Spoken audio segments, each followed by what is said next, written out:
তাল ধপ করিয়া পড়িল নাকি পড়িয়া ধপ করিল? স্বরাষ্ট্রমন্ত্রী সংসদে সম্প্রতি এই বক্তব্য তিনি দিয়েছেন। সেই বক্তব্যের অবশ্য প্রাসঙ্গিকতা ছিল, সেই প্রাসঙ্গিকতাটাই আমি উল্লেখ করতে চাই আলোচনায় যাবার আগে।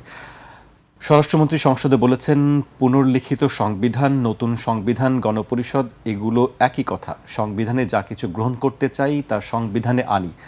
তাল ধপ করিয়া পড়িল নাকি পড়িয়া ধপ করিল একই কথা।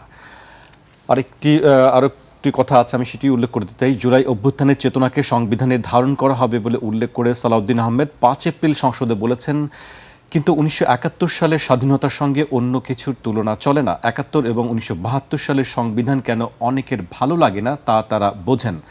কারণ সেখানে স্বাধীনতার ঘোষণা, মুক্তিযুদ্ধ, বিজয় অর্জন, শহীদ রাষ্ট্রপতি জিয়াউর রহমান সবই এক কাতারে গাথা। এটা কারো কারো জন্য পরাজয়ের গ্লানি হতে পারে। তুষার ভাই, আপনি নিশ্চয়ই তার বক্তব্যটি শুনেছেন। আপনি এই বিষয়ে আসলে কি বলতে চান?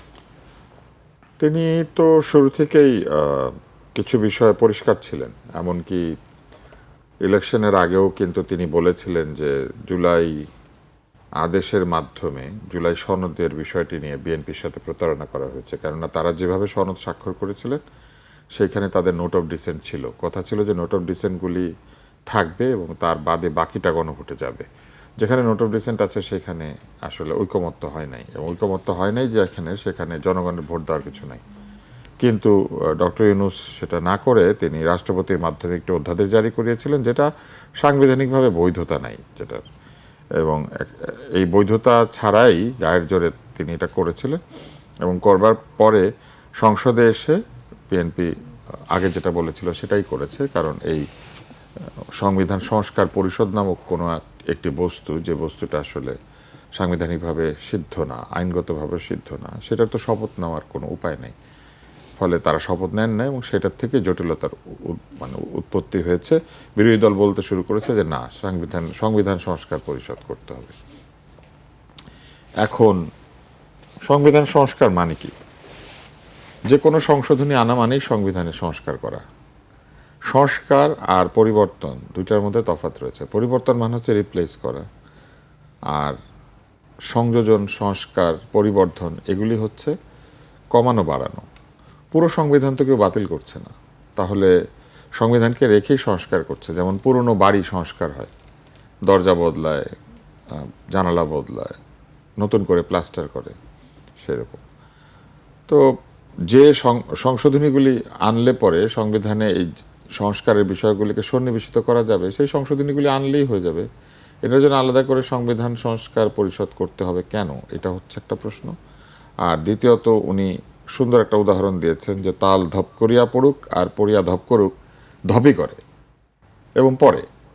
তো এই যে ধপই করে মানে না পাকলে পড়ে, অথবা আপনি উপরে উঠে কেটে ফেলে দিলেন নিচে, কিন্তু পড়িলে তো ধপ করিবে, আর ধপ করিলেই পড়িবে।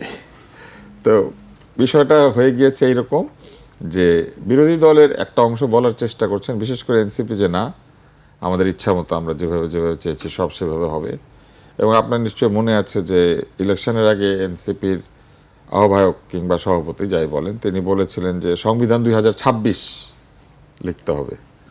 তো তাদের কাজকর্মের মধ্যে প্রচুর স্ববিরোধী ব্যাপার স্যাপার ছিল। এই স্ববিরোধিতার কারণে যেটা হয়েছে, জনগণের কাছে তাদের এই দাবি দেওয়ার গ্রহণযোগ্যতা কমে গিয়েছে। এবং কমে যাওয়ার ফলেই তারা আসলে কি বলেছেন, কি করেছেন, অথবা কি করবেন, কি বলবেন, এগুলো বুঝে উঠতে পারছেন না। এবং সেই কারণে সংবিধান সংস্কার হবে সংশোধনীর মাধ্যমে। এবং যথার্থই বলেছেন সালাউদ্দিন আহমেদ যে তাল যেভাবেই পড়ুক, এটা ধপ করিবে, অথবা ধপ করিলে ইহা পড়িয়াছে ধরিয়া নিতে হইবে। তো যদি তাই হয়, তাহলে সংবিধান সংস্কার হলে সংশোধনীর মাধ্যমে সংস্কার হবে, গৃহীত হবে, এবং তারপর সংস্কারগুলি প্রযুক্ত হবে, এবং তাহলে জুলাই সনদের যে বাস্তবায়নের বিষয়টি, সেটি বাস্তবায়িত হবে। কিন্তু একটা জায়গায় তিনি সুস্পষ্ট অবস্থান বলে দিয়েছেন, সেটা হচ্ছে মুক্তিযুদ্ধের সঙ্গে আর কোনো কিছুর তুলনা হয় না। এই কথা আমরা একদম শুরু থেকে বলে আসছি টকশোতে, আমি বলেছি, আর অন্য অনেক আলোচক বলেছেন, যে মুক্তিযুদ্ধ একটি স্বাধীন রাষ্ট্রের অভ্যুদয়ের ঘটনা। মুক্তিযুদ্ধ একটি আধিপত্যবাদী নির্যাতক সরকার, রাষ্ট্র এবং সেনাবাহিনীর বিরুদ্ধে যুদ্ধ ছিল, যাদের সঙ্গে আমাদের সাংস্কৃতিক তফাৎ আছে, যাদের সঙ্গে আমাদের আচরণগত তফাৎ আছে, খাওয়া দাওয়ার তফাৎ আছে, মানে যাদের সঙ্গে আমাদের ভাষার তফাৎ রয়েছে, এবং যাদের সঙ্গে সবচেয়ে বড় আমাদের মানসিকতার তফাৎ রয়েছে।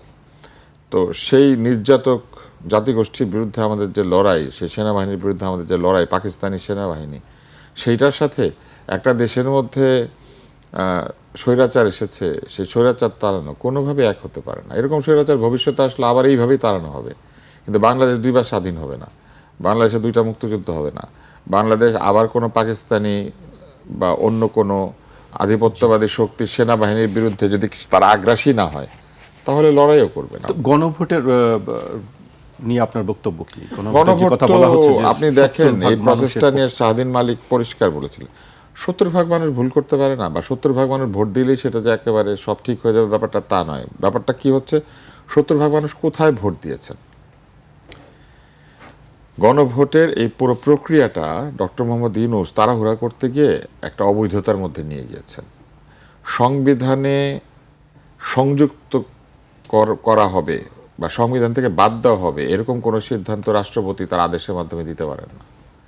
রাষ্ট্রপতি আইন তৈরি করতে পারেন সংবিধানের আলোকে, সাংবিধানিকভাবে সাংঘর্ষিক নয় এমন আইন তৈরি করতে পারেন। কিন্তু গণভোট হচ্ছে একটা সাংবিধানিক বিষয়, যেটা সংবিধানে যুক্ত করতে হবে। এটা একটা সাংবিধানিক বিধি, ভোট একটি সাংবিধানিক বিধি। ফলে উনি একটা ভোট যুক্ত করে দিয়েছেন, গণভোট, যেটা সংবিধানে নাই, অথচ উনি শপথ নিয়েছেন রাষ্ট্রপতি যে উনি সংবিধানকেই সমুন্নত রাখবেন।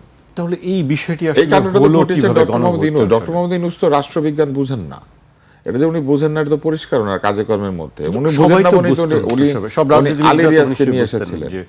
আলী রিয়াজকে উনি এনেছিলেন তো এই কারণে, উনি বুঝেন না বলে কাকে আনতে হবে আর কাকে আনতে হবে না এটাও বুঝেন নাই। উনি আলী রিয়াজকে এনে সংবিধান সংস্কার করানোর চেষ্টা করেছেন। নিজে একটা কমিটির প্রধান, উনি সেই কমিটিতে কখনো মিটিং অ্যাটেন্ড না করে উনি আলী রিয়াজকে দিয়ে পুরা কাজটা করিয়েছেন। উনি কিচ্ছু বুঝেন না আইন কানুনের। আইন কানুন যদি বুঝতেন তাহলে উনি স্বার্থের দ্বন্দ্ব বুঝতেন, উনি কনফ্লিক্ট অফ ইন্টারেস্ট বুঝতেন, উনি বুঝতেন যে সর্বোচ্চ ক্ষমতার আসনে বসে থেকে নিজের কর মাফ করা, নিজের প্রতিষ্ঠানকে সুবিধা দেওয়া, নোবেল পুরস্কার পেলে কর দিতে হবে না এরকম আইন কানুন বানানো, এগুলো নির্লজ্জতা, বেহায়াপনা। এবং উনি যেটা বুঝেন না, এই অবুঝের মতো উনি আরও অনেক কাণ্ড কারখানা করেছেন, এবং ওনার এই অবুঝত্বের দায় আমাদেরকে দিতে হচ্ছে। তো উনি অবুঝের মতো এই যে এইচপিএনএসপি বাতিল করে দিয়েছিলেন ওনার পেয়ারা উপদেষ্টা নূরজাহান বেগমকে দিয়ে, এবং করিয়ে দিয়ে আজকে হামের শিশুরা মারা যাচ্ছে, আজকে স্বাস্থ্য ব্যবস্থা বিপর্যস্ত হয়ে গেছে। উনি না বুঝেন স্বাস্থ্য, না বুঝেন রাষ্ট্রনীতি, না বুঝেন কনফ্লিক্ট অফ ইন্টারেস্ট, উনি শুধু বুঝেন গ্রামীণ ব্যাংক, উনি বুঝেন গ্রামীণ ফোন, উনি বুঝেন ব্যান্ডউইথ, উনি বুঝেন 5G, উনি বুঝেন কোথার থেকে টাকা আসে, উনি বুঝেন কোথায় নিজের টাকা মাফ করাইতে হবে, নিজের কর, নিজের ট্যাক্স, নিজের ব্যবসা প্রতিষ্ঠানের কর, এগুলো কীভাবে মাফ করাতে হবে উনি এগুলো বুঝেন। উনি বুঝেন লাইসেন্স পারমিট, উনি বুঝেন হচ্ছে কী করে বিদেশে লোক পাঠাইতে হলে সেই বিদেশে লোক পাঠানোর লাইসেন্স একটা নিজের নামে ইস্যু করতে হয়, নিজের কোম্পানির নামে। দায়িত্বে বসে থেকে নিজের স্বার্থ রয়েছে সেই রকম জায়গাতে আইন কানুন তৈরি করে সুবিধা দেওয়ার চেষ্টা করা। যেমন গ্রামীণ ব্যাংক হচ্ছে ক্ষুদ্র ঋণদাতা প্রতিষ্ঠান নয়, এটি একটি বিশেষ আইনে নিবন্ধিত ব্যাংক, এটার জন্য একটা আলাদা আইনই আছে। অথচ উনি কি করলেন, প্রথমে একটা আদেশ জারি করালেন যে গ্রামীণ ব্যাংক এখন থেকে ক্ষুদ্র ঋণদাতা প্রতিষ্ঠান হিসেবে গণ্য হবে। তারপরে ক্ষুদ্র ঋণদাতা প্রতিষ্ঠানকে যে কর সুবিধা দেয় ওইটা গ্রামীণ ব্যাংকের নামে নিয়ে নিলেন। তো এগুলো লোকে বুঝে না। এক সময় ক্ষমতায় থেকে শেখ হাসিনা সরকার এসালমের মতো লুটেরা পুঁজিপতিদেরকে কর মাফ করত, আর উনি ক্ষমতায় থেকে নিজের কর মাফ করে দিয়েছেন। তো ওনার সাথে এসালমের তফাৎ কি? উনিও ব্যাংকের মালিক, এসালমও ব্যাংকের মালিক, উনিও নিজের ব্যাংকের ট্যাক্স মাফ করে, এসালমও নিজের ব্যবসা প্রতিষ্ঠানের ট্যাক্স মাফ করায়। এসালম বিদেশে পালিয়ে গিয়েছে আর উনি বিদেশেই থাকেন। উনি মাঝখানে কিছুদিনের জন্য বাংলাদেশে এসে এই অন্তর্বর্তী সরকারের প্রধান উপদেষ্টার যে ভূমিকা, সেই ভূমিকায় ভালো অভিনয় করেছেন।